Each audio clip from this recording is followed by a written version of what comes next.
Hola a todos. Lo primero, me han dicho que mejor que hable en español, mi presentación estaba prevista en inglés. ¿Hay alguien, solo por confirmar, anyone that prefers that I go in English or really needs that I go in English? No, español entonces, ¿no? Vale, ok. Muy bien, bueno, las diapositivas estaban ya preparadas en inglés, pero espero que nadie tampoco hay mucho texto, espero que nadie le preocupe. Bien, ¿qué vamos a hacer hoy? Me gustaría proponer, yo siempre me encanta meterme en unos jardines que telita. Así que me voy a meter en uno que es un poco, no sé si contradecir uno de los mantras de Amazon. ¿Vale? Y además lo voy a hacer yo aquí el mayor visionario de la historia que hay. Básicamente todo lo que intento predecir me equivoco. Así que, no sé, si queréis iros ya, no pasa nada, yo lo entiendo, ¿eh? No lo entiendo, porque como que siempre me suelo equivocar. También debo decir, por ejemplo, yo cuando salió Android, yo dije, esto no vale para nada. Porque, total, la velocidad de las redes, soy teleco, la velocidad de las redes no va a llegar a las velocidades que tenemos hoy, ni locos, ¿no? Y pues ya vemos lo que hay hoy. Esta es mi habilidad predictiva, ¿vale? También cuando salió, decía que también es bueno equivocarse a veces, rectificar es de sabios. Cuando salió un cloud llamado AWS y tal, y salió S3, yo dije, esto no es un POSIX file system, mira, déjame en paz. Y cuando salió EC2, digo, esto lo hago yo con Xen, como EC2. Y dije, esto no vale para nada, esto lo hago yo también. Bueno, ego no me falta, pero visión un poquito. Pero no importa, yo sigo intentándolo, ¿vale? Como digo, es bueno equivocarse porque se aprende, y mirad dónde estoy hoy. Así que he aprendido. Bien, pues a ver si lo que cuento hoy, esta teoría que tengo hoy, este mantra, pues os encaja o no. Y si no, pues no pasa nada. Me tiráis tomate y así ya está. Así que, antes de nada, una pequeña introducción sobre quién soy yo, un Who am I. Por cierto, este comando lo supongo lo conocéis, esto funciona en Linux, es un comando Linux. Si lo ejecutas, te dice que el nombre de usuario que eres. Yo soy en todos lados AHT, en Twitter con todas las vocales entre medias. No me preguntéis por qué elegí eso. Una terrible elección, porque los que no son españoles les cuesta, a los españoles también, imaginaos. En fin, bueno, soy el fundador de una empresa llamada Ongres, que quiere decir On Postgres. Ya he dicho todo lo que nos dedicamos, ¿vale?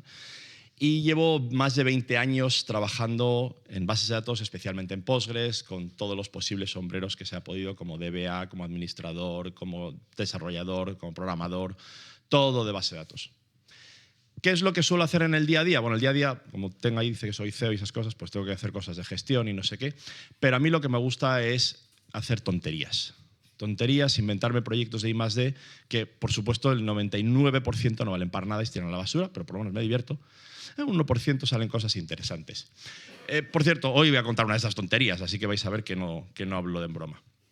Lo que sí hago es hablar mucho, sobre todo en charlas. Tengo una página web que al que le interese está ahí, y bueno, a la derecha, abajo a la derecha es más fácil de ver, una web que son mis iniciales, ht.es, donde recopilo todas las charlas que he dado. Llevo más de 140 a día de hoy, casi todas están con slides y vídeos y demás, así que le podéis echar un vistazo. Bueno, creo que ya se ha mencionado, soy Amazon Hero, AWS Hero, en concreto Data Hero, desde el año 2019. Es verdad que soy el único que hay ahora mismo en España, esto me apena, por favor, animaros bueno, ya estáis aquí varios community builders, incluso los que no, animaros a los programas de community builder, a los programas de AWS Hero, que bueno, al final es una manera de intentar, por lo menos desde mi punto de vista, contribuir a la comunidad. Yo lo intento y no me gusta estar solo, así que me encantaría tener compañía. También, bueno, intento realizar un poco de actividad sin ánimo de lucro y fundé una fundación en España llamada Fundación Postgres, como que ya no sorprende a nadie, para promocionar Postgres a nivel internacional. Así que nada, vamos al tema en cuestión. Pero antes de plantear mi pregunta principal, empecemos pensando en la nube. ¡Oh, qué sorpresa! Qué poco original, ¿verdad? Pero vamos a pensar cómo surgió la nube. Bueno, surgió S3, surgió C2, y yo me imagino que en un momento dado alguien se sentó en Amazon y dijo, todo esto está muy bien. Ya tenemos unos building blocks muy básicos, ¿no? Pero, ¿cuál es nuestro margen? Y claro, si uno se pone a analizar, el margen que hay en las máquinas virtuales, pues es bajo, en EC2, ¿no? No sabemos exactamente cómo de bajo, pero y con la competencia que hay, es un margen pequeñito. ¿Cómo gano más dinero con la nube? El movimiento es obvio. voy a crear servicios de valor añadido. Cuando creo servicios de valor añadido, obviamente puedo cobrar más porque aporto más valor añadido. Esto no es ninguna crítica, evidentemente, al contrario, esto es un razonamiento obvio y lógico y un camino que cualquiera con dos dedos de frente hubiera tomado. Entonces vamos a dedicarnos a crear managed services para obviamente también tener un mayor margen. Y esto, insisto, que está perfecto. Entonces hubo una carta que es pública, todas las cartas que desde luego Jeff Bezos, y juraría que todos los CEOs de Amazon continúan haciendo también, a sus inversores son públicas. Yo no soy inversor de Amazon, disclaimer, ¿vale? Pero es muy interesante, son muy interesantes de leer y proporcionan mucho análisis. Bueno, no os lo voy a leer entero, pero básicamente en el año 2018 fue el año en el que introdujo este concepto de Specialized Databases for Specialized Workloads. Básicamente, como hay muchas cargas que utilizan bases de datos que son diferentes entre sí, deberíamos crear una base de datos especializada en cada tipo de estas cargas para, obviamente, obtener los máximos beneficios, ¿no? Además decía que el reinado de las bases de datos relacionales había durado ya 20 o 30 años, pero que no estaban optimizadas para tamaños de las aplicaciones modernas, que normalmente se medían en terabytes o incluso petabytes. Esta afirmación yo me permitiría, desde mi perspectiva de Postgres, cuestionarla ligeramente, pero bueno, hay una cierta también verdad ahí, ¿no? Y al final también introdujo el concepto o el mantra o la manera de razonar sobre esto, que es the right tool for the right job, la herramienta más adecuada, ¿no? Si quieres clavar un clavo en la pared, pues utilizas un martillo y no una navaja suiza, que igual puedes, y si luego quieres cortar una tarta, pues utilizas un cuchillo de tarta, y si luego quieres pues, taladrar, utilizas una taladradora, ¿no? Hasta aquí todo esto parece muy lógico, muy razonable y nada que objetar. A partir de estos mantras y esta dirección interna, AWS comenzó a crear bases de datos especializadas. Supongo que aquí las conoceréis todos o prácticamente todos, o si no, me permito hacer una breve introducción. No es el objetivo de mi charla, hacer una descripción del catálogo de bases de datos que tiene AWS, pero bueno, echamos un vistazo rápido. Tenemos bases de datos relacionales, que obviamente son uno de los cores y una de las primeras que han surgido. Aquí solo estoy hablando de las familias, porque a su vez cada familia tiene muchos tipos diferentes. Pero bueno, las principales son bases de datos OLTP o transaccionales como Aurora o RDS, RDS primero y Aurora, que es una versión de RDS con un motor de almacenamiento optimizado. Tenemos Redshift para cargas más tipo OLAP Data Warehousing. Y, como digo, dentro de RDS y Aurora hay múltiples motores y, por lo tanto, diferentes versiones adaptadas a diferentes motores de base de datos relacionales, ¿vale? Pero al fin y al cabo, bases de datos relacionales operando en OLTP y OLAP, en transaccional y en analítica. Tenemos bases de datos de tipo clave-valor, como DynamoDB, que eso además es una base de datos, como sabéis, escala infinitamente o prácticamente infinitamente. Es la base de datos que soporta 180 millones de transacciones durante Black Friday. Algo realmente espectacular. Como veis, especializadas, ¿no? Base de datos relacionales, base de datos de tipo clave-valor, base de datos en memoria, como los servicios de AWS de Elasticache y de Redis o MemoryDB, para que nos entendamos, ¿vale? Que son diferentes alternativas o diferentes protocolos compatibilidades a nivel de aplicación con ya bases de datos existentes en memoria, tercera categoría. Por supuesto, la cosa no acabó aquí. Tenemos bases de datos especializadas en documentos, como llamada DocumentDB, que tiene compatibilidad con MongoDB. ¿Vale? El nombre completo es un poquito largo, es Amazon DocumentDB with MongoDB Compatibility. ¿Vale? Lo abreviaré en siguientes ocasiones. Tenemos bases de datos especializadas en grafos. Cuando quieres crear, siempre se utiliza el ejemplo canónico de una red social donde todo el mundo se relaciona con todo el mundo o se relaciona de maneras no habituales como en una base de datos relacional y quieres crear grafos. Pues sí, una base de datos especializada en grafos.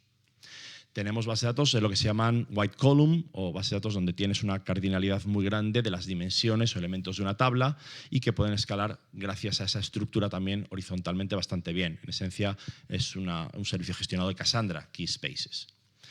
Tenemos bases de datos especializadas en time series, datos que provienen de sensores, de sucesos que suceden con una cadencia de tiempo a un volumen masivo y que luego a la hora de procesarlos se procesan con funciones especializadas para hacer agregaciones, operaciones de ventana deslizante, sampling, downsampling, etcétera, etcétera.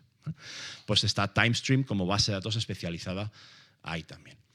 Y no acaba aquí, bueno, en realidad acaba aquí oficialmente, pero no sé si alguien se ha dado cuenta, falta un pequeño elemento en la lista que debería ir ahí. Pinto bastante mal, pero bueno, es así. Y voy a hablar también de ese elemento que falta ahí, no lo menciono de momento. Pero bueno, como veis, eso es una ejecución perfecta de esta carta a los shareholders que hizo Jeff Bezos en el año 2018, proponiendo que se empezaran a crear bases de datos especializadas para cargas especializadas. ¿Vale? Hasta aquí, todo perfecto. De hecho, AWS se lanzó en tromba a implementar este concepto. Y así podemos encontrar múltiples charlas utilizando estos mismos mnemónicos, estas mismas frases, como por ejemplo pues, esta, the right tool for the right job. Más claro, el agua, ¿no? Utiliza la base de datos específica para cada una de estas cargas específicas. Hasta aquí, bien, ¿no? Con permiso.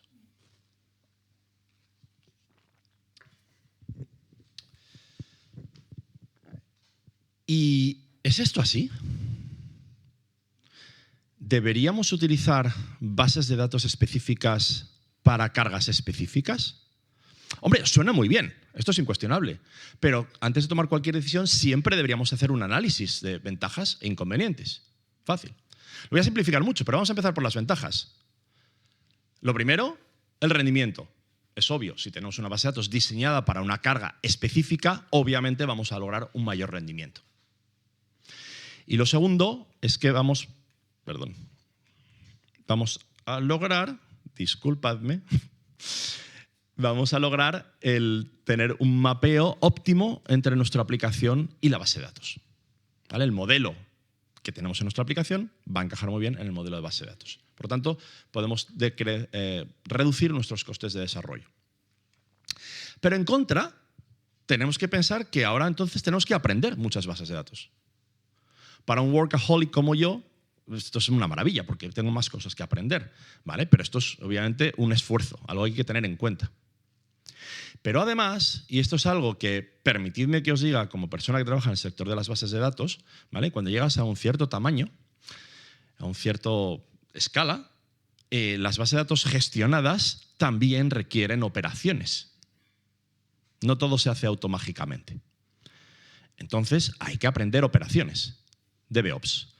Y las DevOps ahora son de múltiples bases de datos. Entonces se multiplica el esfuerzo cognitivo y se multiplica el esfuerzo operacional.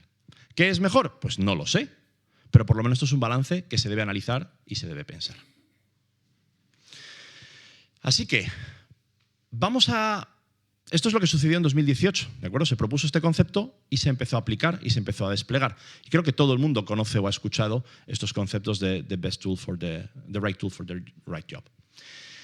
Yo me he puesto a analizar también en el histórico desde entonces una serie de datos que, en mi opinión, conforman una tendencia.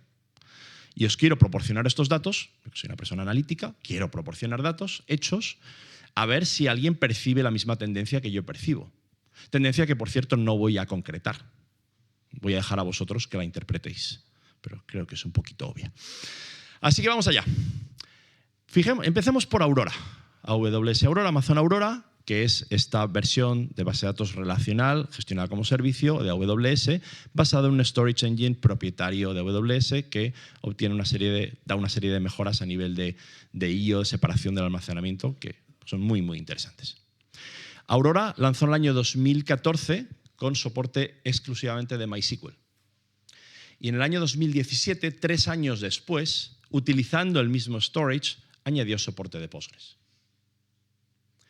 Después de Aurora, vino Aurora Serverless, una versión donde no tienes que preocuparte por gestionar instancias, donde escala automáticamente y escala también hacia abajo también automáticamente y te permite adaptar la carga y el tamaño de tu base de datos a las cargas reales y demás. Bueno, esta primera versión de Aurora Serverless se introdujo también con MySQL en el año 2018 y tan solo un año después, en el año 2019, se incorporó la compatibilidad con Postgres. Aurora Serverless V1, que todavía sigue ahí, tiene, bueno, algunas cosas no del todo pulidas como opción serverless de base de datos transaccional, en mi opinión, y obviamente AWS se puso a trabajar en paralelo en una versión V2 que fue lanzado en el año 2022. Esta versión fue lanzada con MySQL y Postgres, ambos a la vez.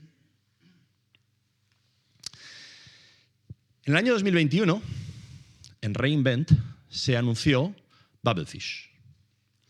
Bubblefish es una versión, por cierto, es un proyecto de software libre, cosa que a mí me hace especialmente feliz, que es una versión derivada de Postgres, es una versión que se construye como Postgres, es un development branch sobre Postgres, que tiene versión software libre y versión como servicio gestionado en Aurora Bubblefish, que incorpora compatibilidad con SQL Server. Te permite, teóricamente, reemplazar un SQL Server con Bubblefish. Por lo tanto, Bubblefish habla tanto el protocolo de Postgres, porque es derivado de Postgres, como el protocolo TDS de SQL Server. Bien, pues Aurora Bubblefish, el servicio gestionado, y la versión software libre publicada por Amazon están derivados de Postgres. De nuevo, otro hecho a observar. En el año 2023, el último re:Invent que ha habido, se anunció, está en preview, un nuevo servicio de base de datos de Aurora llamado Aurora Limitless. Limitless es básicamente escalado horizontal o sharding, una solución que te permite que tu base de datos, en una arquitectura, la arquitectura de Aurora, existe un nodo primario y uno o más réplicas. Estas réplicas solo permiten hacer lectura. Se utilizan tanto para alta disponibilidad, si el primario cae, cualquiera de estas réplicas puede promocionarse a nuevo primario, o hay un primario shadow, también es el caso, dependiendo de la versión que utilicemos, y se pueden utilizar para consultas de lectura. Pero si mis escrituras que van dirigidas a un único nodo no son capaces de escalar al tamaño que yo necesito, o por razones de evitar probabilidad de fallos, el blast radius, que si algo me explota, que no se caiga al 100% de mi arquitectura, sino que yo pueda tener múltiples puntos de escritura y se cae uno, se pierde un 13% de los usuarios, pero no el 100% de los usuarios, puede interesar hacer scale out o sharding. Esto es una operación o una arquitectura compleja, una base de datos relacional de arquitectura de tipo primario réplicas, porque te implica dividir el subconjunto de tus datos entre múltiples nodos de escritura, pero esos nodos de escritura realmente son clústeres enteros en sí mismos, con su primario y con sus potencialmente réplicas de nuevo para alta disponibilidad. Entonces, tengo que hacer dos cosas. Una, dividir los datos, que bueno, eso se puede hacer por concepto, como simplificando muchísimo, evidentemente. Pues si decidimos que estamos aquí todos y dividirnos en 5 grupos, pues diríamos que un grupo son aquellos cuyo nombre empieza de la A a la D, otros de la E a la J, otros de la K a la M, etcétera, etcétera, ¿vale? Si los datos se dirigen a través de un nodo coordinador, ¿vale?, que de hecho aquí son los transaction routers en la diapositiva, son capaces de redirigirlos hacia el shard que corresponde y cada shard es un nodo. Bien, ¿por qué cuento todo esto? Porque Aurora Limitless, que está en preview desde el año 2023, desde re:Invent desde el año 2023, está solo disponible para Postgres. Se lanzó para Postgres. Decía antes que había una base de datos que faltaba en el listado de bases de datos que había, y es esta, Quantum Ledger. Una base de datos que en esencia te da un ledger, un registro inmutable, ¿vale?, que no puede ser comprometido y por lo tanto te asegura la inmutabilidad de esas operaciones, ¿vale? Se utiliza para operaciones de auditoría, para temas financieros, etcétera, etcétera. Bueno, pues esta base de datos ahora mismo ya no se puede crear nuevas bases de datos. Es uno de los pocos servicios que AWS está deprecating, haciendo desaparecer, ¿vale? Y bueno, pues ya no está disponible. ¿Y qué ha hecho AWS? Publicar una serie de blog posts donde recomiendan que se migren las cargas que existen actualmente en Ledger a Aurora Postgres. No sé si va viendo un cierto tufillo de por dónde van los tiros, ¿vale? Pero voy más allá. Se ve, ¿no? Podríais decirme, sí, notamos tu tufillo, pero esto es en base a datos relacionales. Hombre, puede ser un poco fácil, podemos decir que sí tal, que sí cual, que sí una es mejor, que sí otra es peor. que tal, y que podría tener un cierto sentido dentro del mundo relacional que esta tendencia se estuviera manifestando. Bueno, vamos a mirar un poquito también fuera del mundo relacional. Por ejemplo, DocumentDB with MongoDB Compatibility, ¿vale? Esto es esta base de datos que es compatible con MongoDB. Esta, pues aparentemente no tiene nada que ver con Postgres, ¿verdad? Bueno, cuando se anunció, pues mucha gente se volvió loco y se puso a investigar inmediatamente cómo estaba funcionando esto, cuál era la arquitectura, qué cosa tan interesante. Y hubo por ahí un usuario muy loco en Hacker News que se le ocurrió decir en un comentario que esta base de datos estaba basada en Postgres. No sé si imagináis cuál sería ese loco, pero bueno, ahí figura en la captura de pantalla, sois un poco hábiles. Así que, analizando las características técnicas, resulta que el tamaño de colección está limitado a 32 terabytes, casualmente ese es el límite de tabla en Postgres, que los identificadores no pueden pasar de 63 caracteres, que casualmente es el límite de los identificadores en Postgres, o que no soporta el carácter null, el null UTF-8, que es el cero. El cero, si haces un casta int, es un carácter que no se debe utilizar nunca, pero gente de vez en cuando lo utiliza, que no se puede utilizar en las cadenas de texto. Vaya, casualmente la misma limitación que tiene Postgres. Así que esto no es un statement confirmado por nadie de AWS, y eso que incluso como Giro les he pinchado mucho para que me lo confirmaran extraoficialmente, y no he conseguido una confirmación extraoficial, pero sí algún arqueado de cejas. Así que igual DocumentDB está basado en Postgres. También lo sé porque en una historia no muy lejana hice un software libre llamado ToroDB, que era MongoDB sobre Postgres. Ya, bueno, funcionaba. Es lamentablemente un proyecto de software libre ya abandonado. Así que bueno, seguimos. ¿Hay alguna tendencia más que apunte a este tufillo dentro del mundo no SQL? Pues permitidme que haga un pequeño paréntesis aquí, ¿vale? Y permitidme que haga un pequeño shameless plug, ¿vale? Un poco de autorreferencia. Pero aguantad, que tiene sentido lo que voy a decir, ¿vale? No sé si algunos habéis visto un pequeño proyecto que publiqué en Reinvent el año pasado, justo antes de Reinvent, llamado Dyna53. Tenéis ahí la web, dyna53.io. Es un servicio de Álvaro, es un servicio de Álvaro, no de AWS, ¿vale? Que básicamente es una base de datos compatible con DynamoDB que guarda todos los datos en Ruta 53. Esto es en el DNS. ¿Cómo? Bueno, sí. Ya, cuando he dicho antes que yo hago tonterías, me refería a este tipo de cosas, ¿vale? A las pruebas me remito. Y esto funciona, es software libre, está en GitHub. Lo podéis clonar, corre como una lambda y habla... De hecho, corre ICSB. No he publicado los benchmarks. Hace más de 100 transacciones por segundo. Y todo guardado en el DNS. Tuve que escribir una pequeña cabecera, HTTP, decir a AWS, por favor, si estáis leyendo esto y os estáis cagando en mí, me podéis throttlear, porque esto no es una carga de producción, porque nadie quiere poner esto en producción, evidentemente, ¿no? Bueno, ¿por qué cuento todo esto? Bueno, esto es la arquitectura, una lambda, esto es la pinta que tienen los registros, ¿vale? Cuando guardan cargas de DynamoDB en los registros en Ruta 53. ¿No? Pero ¿por qué cuento toda esta historia? Pues cuento toda esta historia porque ¿y si alguien hiciera una cosa llamada Dynorora?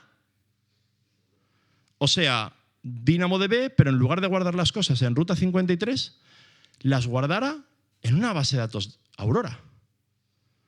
¿Vale? En realidad, si nos fijamos, Postgres tiene un soporte de JSON bastante chulo. Y un día teoricé sobre esto. Tengo una presentación, ahí tenéis la URL, que se titula ¿Puede escalar Postgres como DynamoDB? Y donde simulaba el potencial esquema que podría tener el cómo implementar DynamoDB en Postgres. Tanto para casos como una clave simple como con una clave compuesta, que como sabéis tiene DynamoDB. Así que nada, esto es una posibilidad teórica que por supuesto no se ha implementado jamás y no preguntéis porque esto jamás se va a preguntar por implementar, por mucho que insistáis. No me insistáis porque no lo va a hacer nadie, ni yo tampoco, ¿no? Bueno, pero esto podría funcionar sobre Postgres. Pero es que en realidad hubo otro colega en Hacker News, de verdad no fui yo, alguien que aparentemente era un ex empleado, que dijo que Dynamo funciona sobre MySQL. Ah, esto no es Postgres. Cierto. Aunque ya me pregunto, si esta decisión se volviera a tomar hoy, si sería MySQL el engine relacional a utilizar. Dejo la pregunta abierta. Así que, ¿por qué vemos esta... ¿Se ve la tendencia que quiero manifestar? Bueno. Entonces la pregunta es ¿por qué? ¿Por qué vemos esta tendencia? Y la respuesta en realidad la sabemos todos. Porque AWS, si por algo se caracteriza, es por escuchar a los clientes. ¿Y qué han dicho los clientes? Esta gráfica presenta la evolución de la popularidad de las 5 bases de datos más populares en la última década larga. Bueno, no sé si se ve bien del todo, pero se ven 3 bases de datos en decrecimiento constante y 2 en un crecimiento más o menos lineal, solo que una de ellas empieza a decrecer en los últimos años también. Solo hay una que solo crece y no deja de crecer. Y esa base de datos además ha sido elegida base de datos del año 4 veces en los últimos 7. Y esa base de datos es Postgres. Así que basándonos en datos, en este caso de popularidad, ¿vale? Aquí podemos tener una prueba de por qué, una pista, por qué pueden venir por ahí los tiros. Entonces, ¿qué hace a Postgres tan especial? Y aquí me falta un poco sudor en la camisa y tal, y ponerme a saltar por aquí por el escenario, pero en lugar de developers, yo diría eso de extensions. Las extensiones de Postgres. Postgres es una base de datos especial porque tiene una cosa que se llama extensiones. Las extensiones son como los plugins del navegador. Una pieza de código que tú metes, instalas y de repente te incrementa la funcionalidad del navegador. En Postgres te pueden crear nuevos tipos de datos, nuevas funciones, nuevos tipos de almacenamiento de tablas. Te pueden transformar Postgres en una base de datos distribuida. Pueden hacer prácticamente de todo. Y esto es lo que le hace realmente especial y una base de datos realmente amada. Hasta tal punto que llegan a transformar a Postgres en una base de datos absolutamente multipropósito. Aquí tenéis ejemplos de todos los tipos de cargas que se puede haber en Postgres. Hay time series con timescale y con otra extensión que hay para time series. Te transforma Postgres en una base de datos excelente para time series. Hay extensiones para shardear Postgres, como Citus, que te transforman Postgres esencialmente en un limitless, como parecido al servicio de limitless. Hay extensiones para analíticas, múltiples. Hay extensiones para geoespacial, para GIS.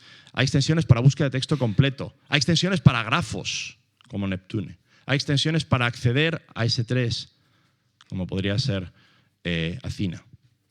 Entonces, realmente se puede componer una base de datos absolutamente multipropósito con Postgres, a través de sus extensiones. Y además, perdonadme que añada esta diapositiva sobre inteligencia artificial, que no tenía ningún interés, porque no es una charla de ello, no por nada. Pero es que realmente creo que Postgres es la base de datos para inteligencia artificial. Y no porque hoy sea la mejor ni la peor, que no lo voy a juzgar, sino porque en el largo plazo estoy convencido que va a ser la mejor con diferencia. Y solo por una razón, no porque sea ni mejor o peor que otras, sino porque tiene extensiones. Porque al tener extensiones, está habiendo una competencia feroz en desarrollar extensiones. Hay un montón de extensiones para inteligencia artificial en Postgres y van a competir entre ellas y evolucionan muy rápido porque no están dentro del motor. Esto es lo que lo hace único. Y por lo tanto va a acabar siendo la base de datos con las mejores capacidades de IA, por el rápido desarrollo de funcionalidades, tanto como por el no estar el core en la velocidad que tiene. Así que para finalizar, voy a hacer una predicción adicional. Yo he visto esta tendencia, que no he dicho cuál es, pero creo que la habéis captado, ¿no? Bueno. Y también os he dicho que yo y mis visiones, pero bueno, me voy a arriesgar otra vez. Y encima en público y grabado, ¿verdad? Y todo. Así que voy a ser un poco el Oracle. No lo digo con maldad, ¿eh? Bueno, igual un poco. Pues bien, esta es mi predicción. Yo creo que en el catálogo de bases de datos de AWS falta una pieza. Desde hace mucho tiempo.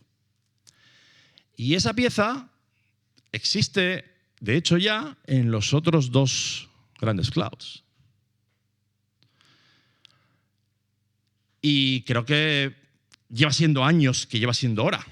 Estoy paciente todos los días, pero estoy convencido que más pronto que tarde AWS va a lanzar una nueva base de datos distribuida, global, si queréis, y creo que esa base de datos, cuando se lance, va a ser o Postgres, o derivada de Postgres, o compatible con Postgres. Ahí lo dejo. Muchas gracias.